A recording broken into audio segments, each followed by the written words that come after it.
यदि आप कभी उत्तरी या दक्षिणी ध्रुव के पास हो तो आसमान में अक्सर खूबसूरत लाइट शो होते रहते हैं। इन रोशनी को एरोरास या पोलर लाइट्स कहा जाता है। एरोरास प्रकृति की सबसे शानदार दृश्य घटनाओं में से एक है जो पिछले 30,000 सालों से मनुष्य के जीवन को प्रेरित और प्रभावित करती आ रही है। एक समय वे भी था जब एरोरास अनएक्सप्लेन्ड मिस्ट्री थे। अब से करीब 1 सदी पहले किसी को यह भी नहीं पता था कि इसका संबंध सूर्य से भी हो सकता है।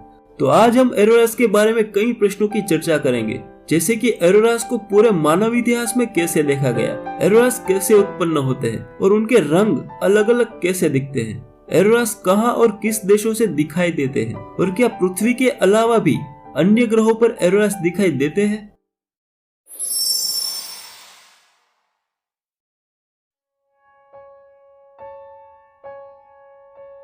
एरोरा का नाम प्रागैतिहासिक काल से ही सवेरे यानी सनराइज की प्राचीन रोमन देवी एरोरा के नाम पर रखा गया है। सबसे पुराना एरोरल साइटिंग 2600 ईसा पूर्व चीन में लिखा गया था, जब देखा गया कि प्रकाश ने नगर के चारों ओर पूरे क्षेत्र को रोशन कर दिया है। उसके हजारों सालों बाद सन 1570 में एरोरा के एक चित्र में बादलों के ऊपर जलती हुई मोमबत्तियों को दर्शाया गया। समय आगे चलता रहा और साल 1790 में हेनरी कैवेंडिश ने ट्रायंगुलेशन टेक्निक का उपयोग कर पता लगाया कि ऑरोरा लाइट्स पृथ्वी की सतह से लगभग 100 से 130 किलोमीटर ऊंचाई पर उत्पन्न होती है। लेकिन फिर भी अभी तक हमें नहीं पता था कि ऑरोरा लाइट्स उत्पन्न होती कैसे हैं। कई सालों बाद ऑरोरा की सबसे पहली व्याख्या सन 1902 में क्रिश्चियन बर्कलैंड ने दी। उन्होंने अपने टेरेला एक्सपेरिमेंट से निष्कर्ष निकाला कि ऊपरी वायुमंडल में जो गैसों की बहने वाली धाराएं है वो सूर्य से आने वाले इलेक्ट्रॉन से टकराती है, जिसके कारण ऑरोरा लाइट्स उत्पन्न होती है। उनकी इस खोज से पृथ्वी और सूर्य के बीच के विज्ञान का नया क्षेत्र निर्मित हुआ।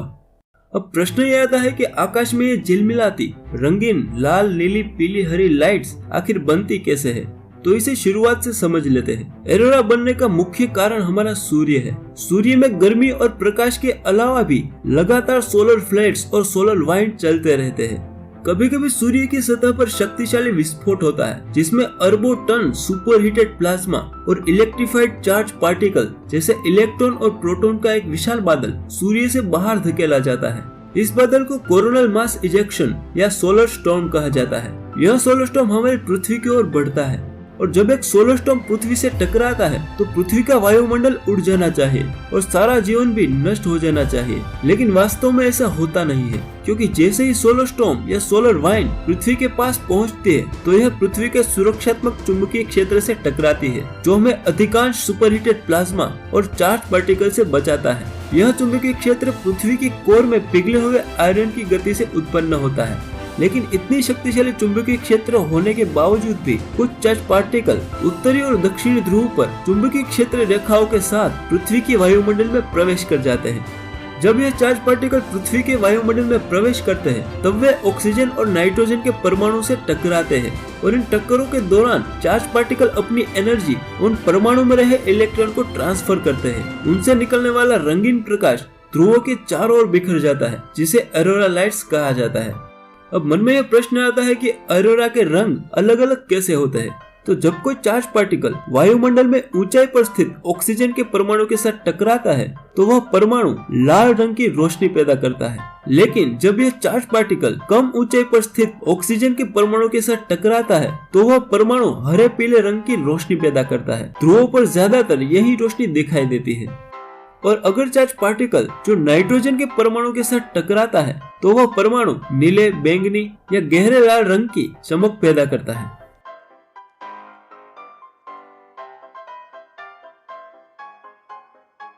ऑरोरा लाइट्स पृथ्वी के उत्तरी ध्रुव आर्कटिक और दक्षिणी ध्रुव एंटार्कटिक दोनों ध्रुवों पर दिखती है, इसीलिए इसे पोलर लाइट्स भी कहा जाता है।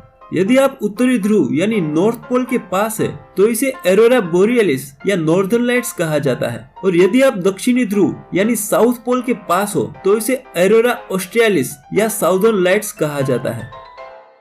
ऑरोरा लाइट्स देखने का कोई मौसम नहीं होता, क्योंकि ऑरोरा लाइट्स दिन और रात में मौजूद रहती है। ऑरोरा को ठीक से देखने के लिए आपको एक अंधेरी साफ रात की जरूरत होती है।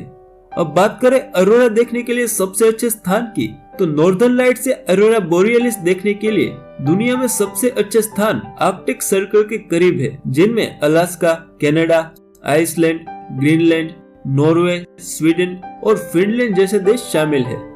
और साउदर्न लाइट्स या ऑरोरा ऑस्ट्रेलिस देखने के अच्छे स्थान एंटार्क्टिक सर्कल के पास तस्मेनिया और न्यूजीलैंड जैसे देश शामिल है। अब क्या पृथ्वी के अलावा अन्य ग्रहों पर भी ऑरोरा दिखते हैं? इसका जवाब है हाँ। ऑरोरा की तस्वीरें बृहस्पति, शनि और यहाँ तक कि कई ग्रहों के चंद्रमाओं पर भी ली गई है। अगर आप भी ऑरोरा लाइट्स को देखना चाहते हैं तो YouTube पे ऑरोरा बोरियलिस लाइव सर्च करें। तो वीडियो पसंद आया हो तो लाइक करें और चैनल को सब्सक्राइब करें। चलिए मिलते हैं अगले वीडियो में।